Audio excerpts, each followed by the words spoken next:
Hello again, folks. Welcome along to part 2 of our central trip. Today we are headed into the backcountry of Glenwood. On the last episode, in the ending, we just met with Mark, who left St. John's earlier that day. With another vehicle added to the convoy, we then headed into the bush. The roads were easygoing and seemed to be well maintained. We traveled for about an hour and found a place to call home for the night.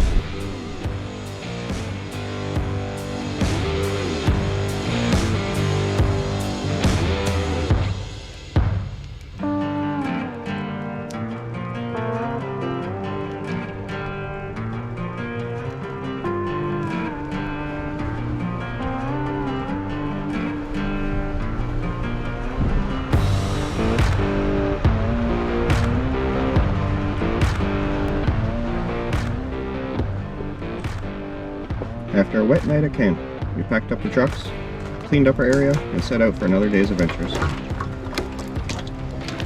Not long after being on the road, we came up on a marked trail that we didn't notice passing the day before. The trail was marked Sabina, and we agreed to investigate.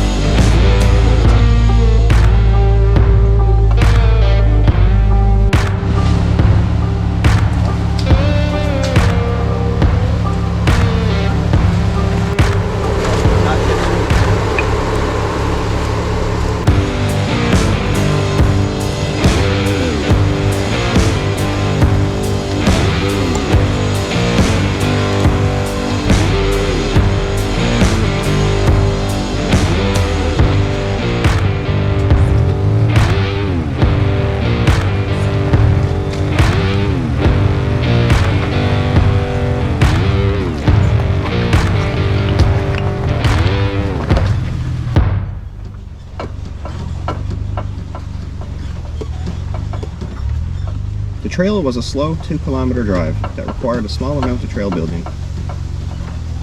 Eventually it branched off and was no longer passable in our vehicles, so we ventured on foot.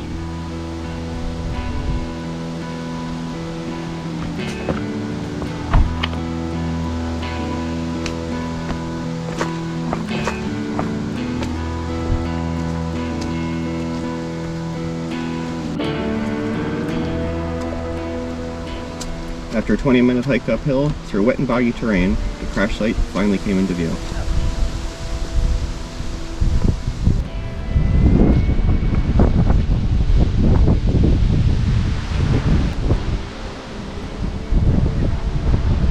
This was a Belgian DC4 that had left from Ireland on September 18, 1946, and was scheduled to land in Gander, Newfoundland. The plane reportedly was flying in foggy, turbulent conditions and attempted to lower altitude to gain visual on the airport when it struck the treetops at 4:15 in the morning, about 35 kilometers south of Gander. 18 people survived and 26 souls were lost. It was considered to be the biggest airline disaster of its era.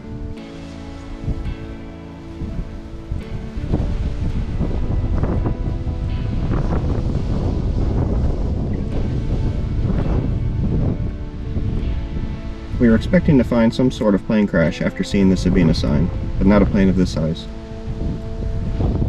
It was pretty cool to find this after picking a random road in central Newfoundland to explore, not having any knowledge of this crash site or its location. Once we returned to our vehicles, we did some more venturing, and then headed back to a camp we found earlier that day.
After getting settled away, we cooked supper and enjoyed another night at camp.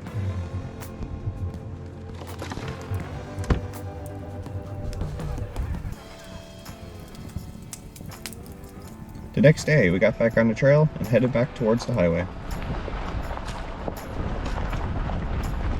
At this point in the trip, both Mark and Nick's time had ran out, and they had to go home and return to work the following day.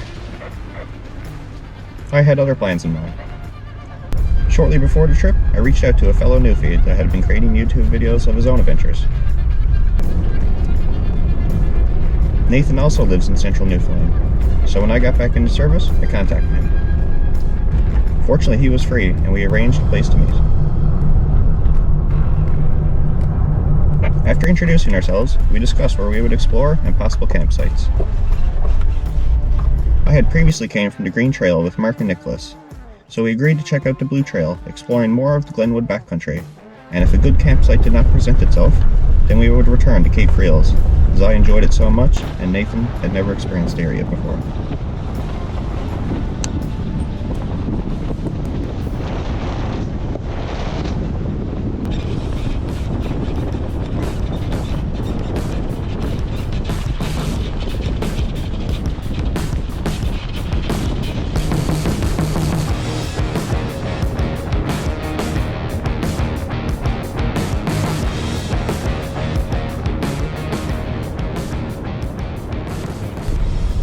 After 65 kilometers on the trail, most of the offshoot trails tended to be gated and or to be cabin lots.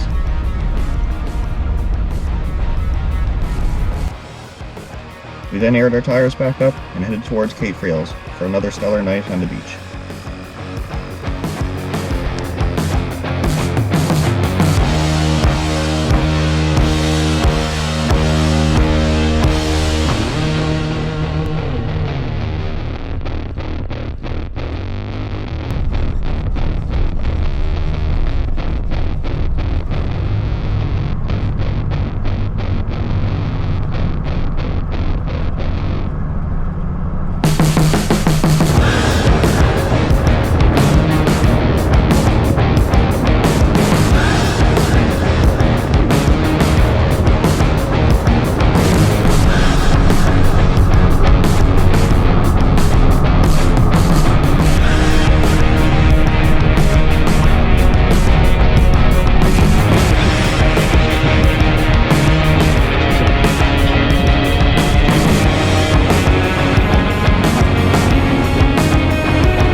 After spending 4 nights in the back of the truck, it was time to conclude our trip to central Newfoundland. Nathan and myself parted ways, and I headed back to St. John's.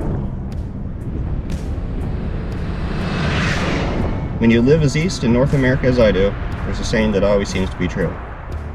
West is best. Thanks for watching, folks.